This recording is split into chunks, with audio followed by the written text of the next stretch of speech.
So, do you remember what your first memory was of actually being attracted to someone of the same sex? Yeah, it's quite funny. I do remember that actually. I was probably about 7, and I remember watching a TV program I used to love called Quantum Leap. And I remember the main actor. I can never remember the actual actor's name, but the character's name was Sam. And I remember thinking, wow, he's really, really sexy. And I remember thinking, oh, what does that mean? Yeah, I do. What about yourself? Not too dissimilar, probably around the same age, about 8 or so. I mean, I never had a girlfriend, was never attracted to girls, anything like that. So I guess I always knew. But similar to you, but mine was Saved by the Bell, which has kind Ah, of become a Zach. bit of a gay cliche. And Zach, yeah, only the first few seasons before he got too big. I'm not sure where that came from, but yeah, the early Zach when I was 8 years old used to be on Channel 4 in the morning. I taped them all. I watched it so much. It was, and you say that to some people now, and they have no idea who it is. It's quite sad. No, well, that shows their age, eh? But I do remember him. I can't say he was my style, but so that first time that you realised you were interested in watching Saved by the Bell just for that character, what was that? How did you notice that that was the reason? Um, because I couldn't stop thinking about him. I mean, the show's fine, you know, it's a fun comedy show, but he just had something. I was just drawn, butterflies, just excited as if it was like a real person or something. Um, and at the same time, I was attracted to people at school, or starting to, not quite sure what it meant, but definitely drawn to them, wanted to be around them and hang around. It was the same with that. I just wanted to go home and watch Saved by the Bell. It's really sweet, isn't it? And so was there one particular boy that had maybe characteristics like Zach in school? Well, actually, this was the sort of mid '90s, so they all had kind of floppy blonde hair. That just tend to be how, yeah, you know the hairdo from there. Um, but Northern England and California have very different types of of boys. Yeah, Um, absolutely. was it the same with your Quantum Leap thing? Did it last for a long time? Well, I obviously would enjoy one week to the next seeing him. But it's interesting you saying about the whole school, and then relating it back to your real life and boys around you. My best friend all through primary school was a boy down the road, a neighbour of mine, and we just hang around with each other all of the time, and we had a really close relationship. And I've often thought, like, I don't know, if I had known then what I know now, would it have been an attraction, or was it just because he was just a really good mate? Hmm. And do you actually remember the first time you told someone you were gay? Do you have that specific memory? Yeah, I do. it was the it was the most stressful situation in my life ever. I came out quite late considering I was 23 and at university when I came out.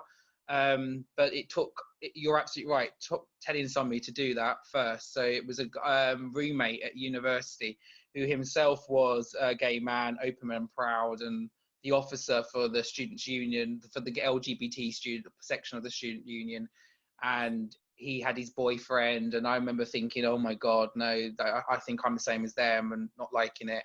And then over a few weeks, it took a few weeks, I've lain in bed one night, got the courage up and went and quietly knocked on his door.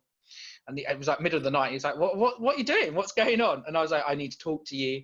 And I came in and I started asking him first about his life and his experiences and how he knew, why he knew that he was gay, how he knew that he wanted a boyfriend. And he would, and then eventually he plucked up and went, well, is there something you need to say? Why are you here? Or he goes, why are you asking me all these questions?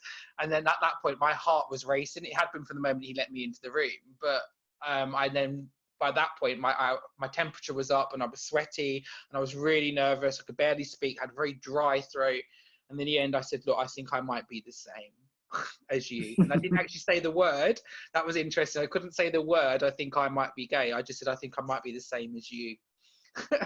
It felt a relief, but my God, the build up, the time it took and the impact was massive. And yourself? And did he already know? He knew, and it's interesting because then we talked for hours afterwards. Once I'd made that first revelation, he then wanted to talk to me about how it felt and what I thought and why I thought that, and then we talked more, and then eventually we talked about coming to my first LGBT meeting at the union and what that would be like and how important. But he said, "I'm glad you told me. I'm surprised it took so long." He goes, "I'm surprised that you haven't been out already." He said, "Because if I'm honest, when I knocked on the door to come around to view the room, when the university sent me, he goes, and you opened the door, he goes, I instantly thought you were the same as me." What about your first experience? How old were you? I was about 16, 17. I'd left school and had gone to music college, which was very masculine, mainly men, but there was a couple of girls on the course. A couple of them were were really attractive singers, and there was one girl who was on who played guitar. She was like late 90s, so she was a bit of a sort of new metal girl. And after a week or two, she kind of stopped and stared at me, and I said, what's going on?" And she said, "Are you gay?" And I just replied, "Yes." She was like, "Oh, okay." And then just kind of Just like carried that. on like that was normal. That was the first time I'd ever said anything. And I overheard her talking to one of the guys on the course. And all I remember him saying, "What are you talking about? He can't be gay. He likes football and metal music." And that it kind of became this thing. But yeah, once I'd done that, it was so much easier. But yeah, it came absolutely out of nowhere. Where were you? Did you say you were just outside in the ground Just somewhere? just outside the college, just hanging out. Yeah, I guess she didn't plan it either. It just came to her. Who knows why? Maybe I didn't look at her the same way the other guys did or something. But she had some inkling, and it turned out she was right. Wow. So was there any hesitation before you responded? No, I mean, there's a slight pause because I'd never been asked it before. But there was no way I couldn't have said yes. It was